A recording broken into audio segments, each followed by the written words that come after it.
పంటలు పండించడమే కాదు, అవసరమైతే ఆందోళన బాట పట్టి సమస్యను పరిష్కరించుకుంటామని నిరూపించారు అమరావతి రాజధాని రైతులు. ఒకటి కాదు, రెండు కాదు, తమ ప్రాంత సమస్య పరిష్కారం కోసం ఏకంగా 1600 రోజులు పడరాని అగ్గచాట్లు పడ్డారు. ఎట్టకేలకు తమ శ్రమ ఫలించింది, కల నెరవేరబోతోంది. ప్రధాని రూపంలో మరోసారి అమరావతి పునర్నిర్మాణానికి అంకురార్పణ జరుగుతుండటంతో వారి ఆనందానికి అవధులు లేవు. ఏపీ రాజధాని కోసం ఎన్నో త్యాగాలు చేసి పొలాలిచ్చిన రైతులు నిర్మాణం పూర్తి స్థాయిలో జరుపుకోకముందే ప్రభుత్వం మారిపోవడంతో ఎక్కడి పనులు అక్కడే నిలిచిపోయాయి. పాత ప్రభుత్వం పూర్తి చేయకపోవడం, కొత్త ప్రభుత్వం కొనసాగించలేకపోవడంతో 29 గ్రామాల ప్రజలు త్రిశంకు స్వర్గంలో పడ్డారు. దీంతో ఎలాగైనా తమ సమస్యను సాధించుకోవాలన్న ఆతృతతో, పట్టుదలతో పోరు బాట పట్టారు. గత వైసీపీ ప్రభుత్వం దిగి రాకపోవడం, ఉద్యమం చేస్తున్న వారిని ఇబ్బంది పెట్టారన్న ఆరోపణలు రావడంతో ఆందోళన చేస్తున్న అమరావతి రైతులకు మద్దతు పెరిగింది. వైసీపీ అనూహ్యంగా ఓటమి పాలైంది. రైతులకు సపోర్ట్ చేసిన కూటమి భారీ మెజార్టీతో గెలవడం, మళ్లీ అమరావతి రాజధాని పునర్నిర్మాణాన్ని ప్రభుత్వం అట్టహాసంగా ప్రారంభించడంతో రాజధానిలోని రైతులందరూ పాత జ్ఞాపకాలను మననం చేసుకుంటున్నారు. ఏపీ రాజధాని కోసం ఎన్నో త్యాగాలు చేసి పొలాలిచ్చిన రైతులు నిర్మాణం ప్రభుత్వం పూర్తి చేయకపోవడం, కొత్త ప్రభుత్వం కొనసాగించలేకపోవడంతో 29 గ్రామాల ప్రజలు త్రిశంకు స్వర్గంలో పడ్డారు.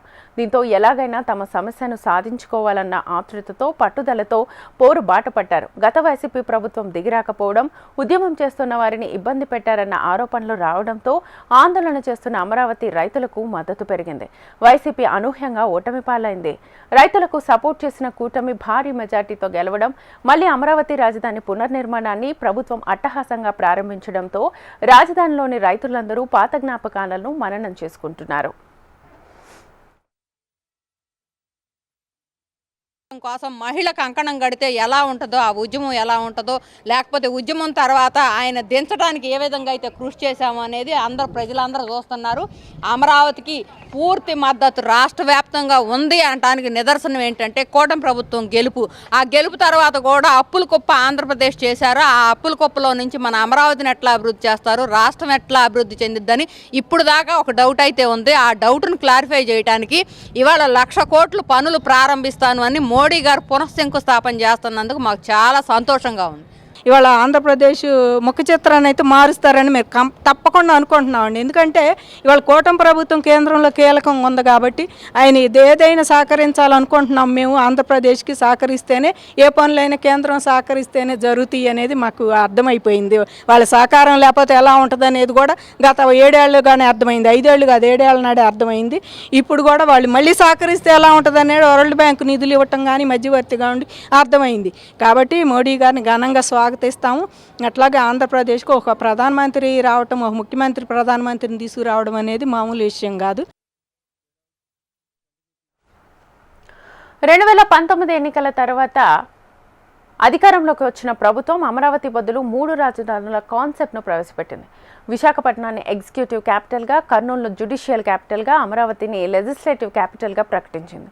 ఈ నిర్ణయం రైతుల మనసులో కల్లోలాన్ని కలిగించింది.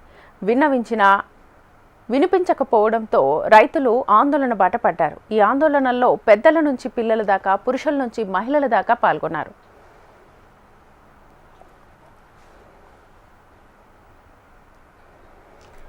గత ప్రభుత్వ నిర్వాకంతో అమరావతికి భూమి ఇచ్చిన అనేక మంది రైతులు తిరిగి ఆదాయ వనరులు లేక అప్పుల బాధలో చిక్కుకున్నారు. 2024 తర్వాత కొత్త ప్రభుత్వం వచ్చిన తర్వాత అమరావతిని తిరిగి పరిపూర్ణ రాజధానిగా కొనసాగించాలని నిర్ణయం తీసుకున్నారు. 2025 మే 2న ప్రధాని నరేంద్ర మోదీ అమరావతిలో పునాది కార్యక్రమానికి హాజరవుతున్న సందర్భంలో రైతుల ఆశలు తిరిగి చిగురించాయి. ప్రభుత్వం అధికారికంగా అభివృద్ధి కార్యక్రమాలకు శ్రీకారం చుట్టింది. రైతులు గత 10 ఏళ్లుగా ఎదురుచూసిన దృశ్యం ఆవిష్కృతం కానుంది. ఇప్పుడు రైతుల ఆనందానికి, ముఖ్యంగా మహిళా రైతుల ఆనందానికి అయితే అవధులు లేవు. తెలుగు వారందరికీ తమ రాజధానిలో జరిగే వేడుకకు రమ్మని సంతోషంగా ఆహ్వానిస్తున్నారు. 132 రోజుల కష్టం ఫలించిన వేళ, ఆందోళన బాట పట్టిన రైతన్న కల నెరవేరిన వేళ, మామూలు గ్రామాలు మహానగరాలుగా మారబోతున్న వేళ, రాజధాని గ్రామ వాసుల ఆనందానికి అవధులు లేవని చెప్పాలి. ఈ ప్రాంతమంతా ఓ పండగ వాతావరణం నెలకొంది. ఇన్నాళ్ళు పడ్డ కష్టానికి ప్రతిఫలం దక్కిందన్నటువంటి నేపథ్యంలో ఆ ఆనందాన్ని బంధుమిత్రులతో పంచుకుంటున్నారు రాజధాని రైతన్నలు. మరోవైపు ఇప్పటి వరకు ఒక రాష్ట్రం ఒక రాజధాని అన్న నినాదంతో సాగినటువంటి ఈ ప్రాంతవాసులు ఇప్పుడు మన రాష్ట్రం మన రాజధాని అన్న నినాదంతో సాగుతున్నారు. కెమెరామెన్ హరీష్తో హరికిషన్, ఏషియన్ టీవీ, అమరావతి.